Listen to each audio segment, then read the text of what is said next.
எனக்கு தீட்சை கொடுங்க.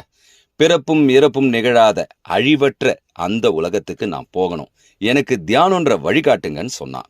புத்தர் அந்த பொண்ணுக்கு தீட்சை கொடுத்தாரு. அவ புத்தருடன் ஞானமடைஞ்ச சீடர்கள்ல ஒருத்தரா விளங்கினா. அவளோட தேடுதல் அத்தகையது. அவளுக்கு என்னுடைய கணவன் இறந்து போயிட்டான், என்னோட குழந்தை இறந்துடுச்சு, இப்போ என்னுடைய முறை, எந்த கணமும் நான் இறப்புக்கு பலியாயிடலாம். எனக்கு நேரமே இல்லை, எந்த நேரம் மரணம் வரும்னு எனக்கு தெரியவே தெரியாது. அதனால நான் முழுமையா இந்த தேடுதல்ல ஈடுபடணும். புத்தர் என்கிட்ட உள்ளே செல், உன்னுடைய இருப்பின் மையத்திற்கு செல், நீ பிறப்பையும் இறப்பையும் தாண்டி செல்வாய் அப்படின்னு சொன்னபடியால நான் தேடி சென்றடையணுன்ற தீர்மானத்தோட அவ இருந்தா. இதுதான் ஆணித்தரமான தேடுதல்னு சொல்லுவாங்க. எல்லா பிரச்சனைகளையும் வேறு இருக்கணும்னா நம்ம மையத்துக்குள்ள நாம போய் சரணடையணும். அப்பதான் புத்தர் சொன்ன மாதிரி நம்முடைய இருப்பை உணர்ந்த பிறகு நம்முடைய இருப்பு நிரந்தரமாகிவிடும். நாம் அழிவற்றவர்களாகி விடுவோம். நன்றி, வணக்கம், ஜெய் ஹிந்த்.